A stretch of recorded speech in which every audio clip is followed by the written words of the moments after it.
Welcome to An Author's Dream. I'm your host, Brigid Kennedy. Chapter 4. The earthy taste of raw incense and decaying ash coated my tongue. Robby gripped my shoulders, his face the only thing I could see as the fog in my mind slowly cleared. Catalina, can you hear me? His mouth had been moving for longer than I realized. I'll fix this. You won't marry that monster. Marry. The word triggered my thoughts to linger on Seamus's words. I'll not let ye escape. Not seduction, a threat. I've been too spellbound to recognize it. Tearing my gaze from Robby, I scanned the room for the one person who could end this nightmare. Granda Lyndal stood beside Demon, joining the celebration. I blinked in disbelief. Granda? My chest tightened as the betrayal snuffed out any flicker of hope. Squeezing my eyes shut, I forced my jagged breaths to slow. Maybe I misread it. Maybe. When I opened them again, he was gone, vanished. My anxiety flared. Had the O'Flahertys taken him hostage as a guarantee to force this wedding? I swept the crowd, searching. A flash of silver-white hair caught my eye, near the musicians. My heart leapt, but no, it was not him, just an elderly man adjusting his cravat. I kept scanning, desperation clawing at my chest. A woman stepped into my view, glass raised, her mouth forming words of congratulations I could not make out. I nodded blindly and shifted to see past her. Another guest moved to block me, then another. And the crowd suddenly became an endless maze of smiling faces and lifted goblets. I craned my neck, pulse hammering. Where was he? The chandeliers cast shadows across the ballroom, making every silver head look the same. I searched the corners, the doorways, the clusters of men gathered near the refreshment tables. Then, yes, there, Granda's familiar profile emerged from behind a column, his steady gait carrying him towards the edge of the hall. He paused to shake hands, laughed at something someone said, the picture of casual ease. But I saw the tension in his shoulders, the way his eyes swept the room, even as he smiled. He was putting distance between himself and the O'Flaherty brutes. I exhaled, my shoulders dropping. Safe for now. He worked his way through the crowd until he reached us, resting a congratulatory hand on my shoulder for the benefit of any watching eyes. Then he guided us to a quiet corner. Come here to me. His face had gone stone cold, his silver white eyebrows furrowed tightly. Run. Leave tonight on any ship. Carry only necessities. I'll send the rest to Peru later. Relief nearly buckled my knees. Thank God, his alliance with Demon was merely a facade. His expression softened. Me heart is in ye both. I'll cherish these 15 years we shared together. 'Tis time to go home to your family. The intensity returned. Don't stop. Don't talk to anyone. Now hurry up. Every second counted for our escape. There was no time for tears. I wrapped him in one final embrace and pressed my head to his chest, breathing in the familiar scent of pipe smoke and sugar mints. Over his shoulder, I spotted Grandma Bonnie across the hall, keeping the clansmen occupied with gracious smiles and easy conversation. I knew she could cut them down like wheat with her hidden blades, but her hand stayed deliberately visible. Now was the time to outwit, not outfight. Her sky blue eyes met mine. To anyone watching, it was just a passing glance. But I saw everything in that one look. Love, pride, and a deep sadness, as if she knew we might not see each other ever again. I closed my eyes and tried to commit this being loved, being protected to memory one last time. Granda released me so Robby could say his goodbye. He pinned my brother with a disapproving stare for the trouble he had gotten into with Seamus. But it only lasted a heartbeat before he pulled him into a fierce embrace. Across the hall, our grandmother was already working her magic, calling for more wine and cueing up the orchestra into a jaunty pub song. The guests stomped and sang along, thoroughly distracted. Granda gave us a look. Now's the time. Go. We slipped out unnoticed. In our rooms, Robby barked instructions over the slamming of drawers. Grab your rucksack and take only what you can carry. No trunks. Granda said he'll send the rest. He appeared in my doorway, travel bag packed, a gleaming medallion at his throat. We have to go. He glanced at the mantel clock. The song's more than halfway done. Only 2 verses left, and it's almost midnight. My hands fumbled over vials and elixirs, grabbing whatever I could cram into my rucksack. One last look at my bedroom, my makeshift tonic lab, and I rushed after him to the secret exit, the hidden stairwell we discovered years ago. Our escape had begun. Chapter 3 ended off with Cat being spellbound by both the twisted scent that swirled around her and Seamus and Seamus's ancient Celtic chant. And my chapter 4 starts off with proof of what she felt by saying that she tasted that raw incense. And I went a step further by calling it decaying ash that coated her tongue. While she was in the arms of Robby, her mind started coming out of that fog and her mind started to clear. And as she's looking up at her brother, she's noticing that he's talking to her, saying words. And he says, Catalina, can you hear me? So she is visibly distant, hazed out, and he can see it in his sister. And he goes on, I'll fix this. Because remember, Robby is the one who started all this trouble for this evening. And he says, I will fix this. You won't marry that monster. And those words just flooded all of Cat's memory right back, and her mind instantly cleared, and then she remembered Seamus's words. I'll not let ye escape. Now, if you can recall in chapter 1, she was very fearful of those words. She was running for her life down the streets, the cobblestone streets of Galway to the harbor for safety. And in chapter 3, when he says those words, she mentions it as a seduction.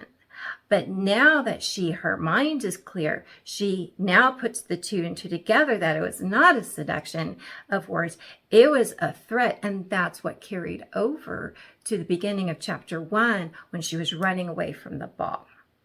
With that distinction in mind, she instantly started searching for the one person that could put an end to all of this. Their clan leader, Granda Lyndal. And as soon as Cat sees him and where he is standing, he's standing next to Demon O'Flaherty. He is laughing. He is putting a hand on Demon's shoulder. He's standing there shaking Demon's hand, like sealing the deal. And she's witnessing this. And she's in shock. Her breath catches and her mind freezes, and she has to blink hard. She's not seeing this correctly. And she pushes further and squeezes her eyes shut. She's like, no, this cannot be happening. This cannot be happening. And she's hoping and hoping. And when she opens her eyes, he's gone. He has vanished. And in the back of her mind, she says, oh no, did they take him hostage? Did they capture him to force this wedding? And she starts frantically searching around the ballroom looking for him. Her anxiety just starts flaring up and building because Cat would do anything for anyone she loves. And she would put herself in the path of danger. And she would go through with this marriage if it meant saving Granda Lyndal. I would like to introduce you to my chibi characters, Granda Lyndal and Grandma Bonnie. Now, I have gone on to talk about my true family history. And the truth is that we don't actually know my great-great-grandparents' names from Ireland. So the information kind of stopped when my great-grandfather came to Peru and when he got lost in the Amazon and his younger brother John decided to live in the Amazon. All that communication with that side of the family never was recorded, never was spoken of. And so I had to come up with Cat and Robby's grandparents. And so the best fit was my own grandparents on my dad's side. So I brought in Grandma Bonnie and Granda Lyndal from my dad's side, kind of honor both sides of my family here. And the scent that Cat picks up when she's saying her tearful goodbyes to Granda Lyndal is one of my childhood scent memories of Granda Lyndal. And he was a pipe smoker, and so that sweet scent always lingered on him. And he also enjoyed sugar mints that he always kept in his pocket. So those two scent combos is my Granda Lyndal to me. And I was so happy to be able to write that in for Cat. And those scent memories does come through later in the book and also in the novella series. In the chapter of Potions and Brews comes in, and also in my third book, my third novel, Stolen. They have to go back into his university office, and that's the first thing when she walks into his office, that scent memory hits her again of sweet pipe smoke and sugar mints. Now, my Grandma Bonnie, I wanted to bring her in and honor her as well. And, you know, she did have sky blue eyes, and I was able to write this statement in here. But at this point in time, this is one of the only times I introduce Grandma Bonnie in this book, Lost. And I wanted to portray her, and so that you knew exactly who she was and what she was capable of doing. So she is portrayed as this fantastic, the perfect, gracious host, and she is doing her part here by protecting Cat and Robby, by keeping the O'Flaherty clan on the other side of the ballroom, while Granda Lyndal is trying to get them and aid them into their escape. So she is entertaining them on the other side, keeping them occupied and distracted. And she's talking with them and laughing with them. And she calls for more wine, and she cues up this jaunty pub song so the entire ballroom will be fully distracted. And she has hidden blades in her dress as well. And I go on to say that Cat knew she could cut them all down like stalks of wheat with her hidden blades. And everybody else knows about her training, the Kennedy clan training she has been through since she married into the family. But she's keeping her hands deliberately, you know, in invisibility, so that she is not posing any threat to them, and she's fully distracting them. And I go on in the book to specify that Cat fully understands what she's doing, that this was the time to outwit, not outfight. And later in the book, I use that exact same quote, but I changed it up because at that point in the book, it's time to do both, outwit and outfight the enemy. During this tearful goodbye, Kat's feelings are clearly expressed here in the book. Her feelings towards her grandparent. She feels very loved, very protected by them. And when it's Robby's turn to hug Granda Lyndal goodbye, Granda Lyndal, he pins Robby with that stare and that disapproving stare because he knows that Robby started all this trouble with the O'Flahertys and with Seamus. And this is the reason why they have to get them out of Ireland so quickly and with so much haste. And that disapproval, though, only lasts a heartbeat, a second, because that love that Cat also feels, Robby also feels, and Granda Lyndal and Grandma Bonnie also feels. And so that love overrides that disapproval, and he pulls them into a fierce embrace. I want to take a minute and talk about this jaunty pub song that Grandma Bonnie is cueing the orchestra up to play. It was in my original draft. I named it as the Wild Rover, and here it is being played.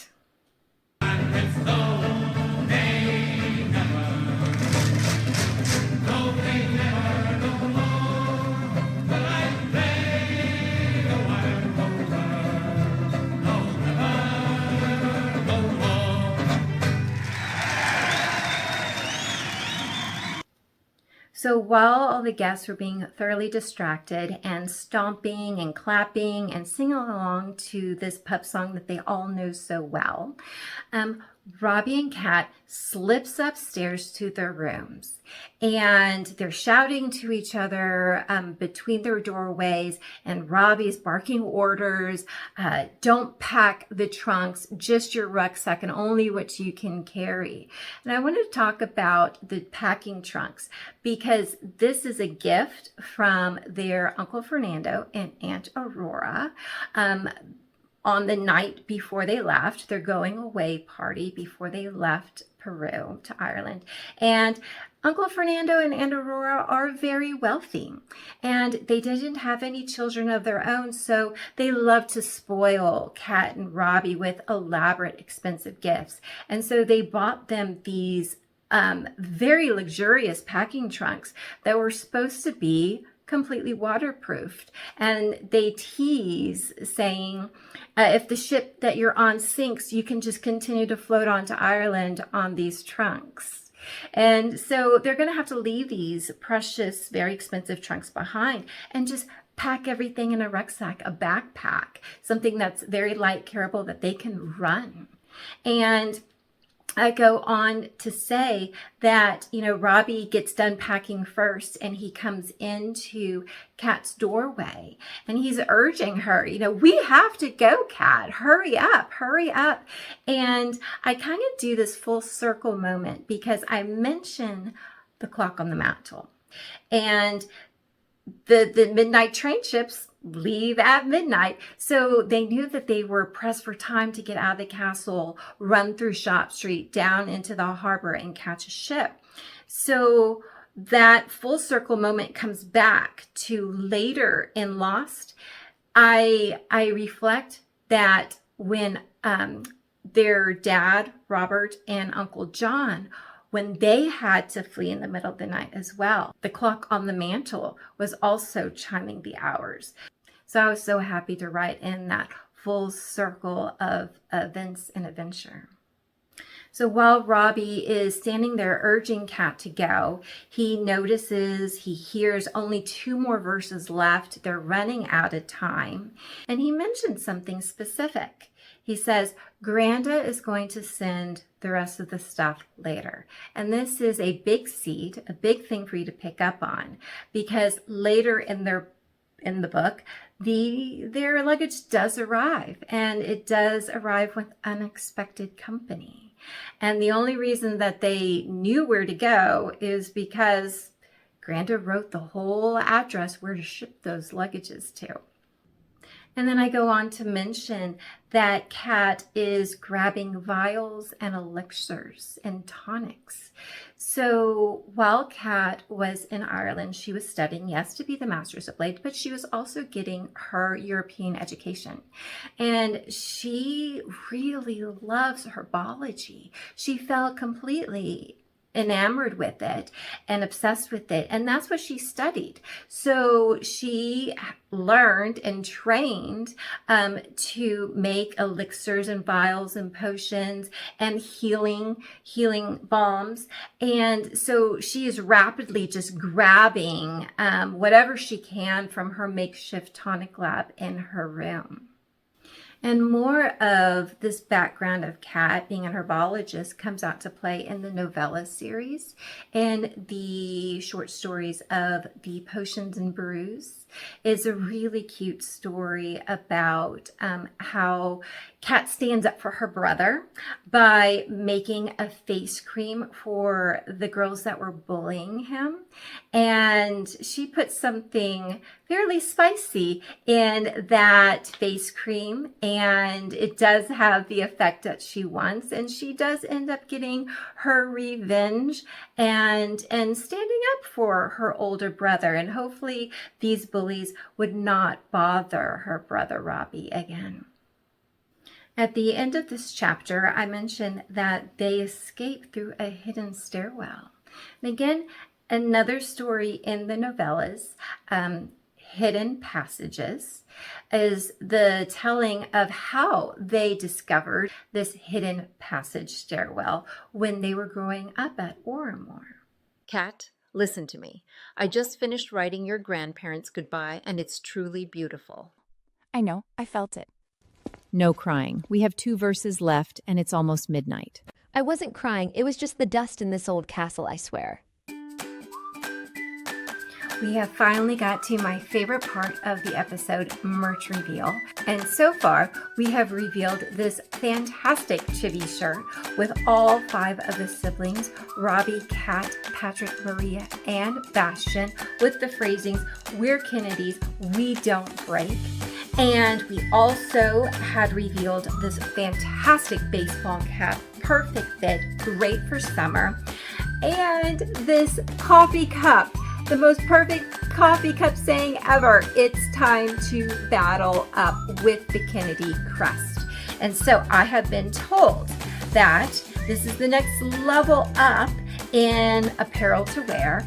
So we first started off with the shirt. Then we got to reveal a long sleeve shirt with the Irish symbol for family on the back that looks all silver and metallic, super cool. And so let's go ahead and find out what is in here for today. I'm so excited. Oh my gosh, it feels so luxurious. It is. Okay, so first off, I just want to say how soft and plush the sweater feels. Just the material on it is unbelievable. And look at this, right from the get-go. I have my own merch brand tag, and it says Legend Seekers with the Kennedy crest on the brand. And oh my gosh, this is so nice. It is fully embroidered, guys. This is not an iron-on print. This is embroidered and textured. So this is the Irish symbol for family. So it has the leaves and the roots connected. So that's what that is. And it has the battle up phrase, for which Maria drops this in our book Lost when she's talking to her brother Bastian. And she says, "Brother, it's time to battle up." All right, and so there is nothing on the back. Oh, I just spotted it. Okay, so we have the Irish symbol, we have the phrase, and right here on the left-hand side of the inner forearm, we have an embroidered Kennedy clan crest right here, the 3 cross blades and the chevron. So when you're wearing the sweater, it will be right there on the inner part of your forearm. Next week, join me for a new episode of An Author's Dream. Like and subscribe.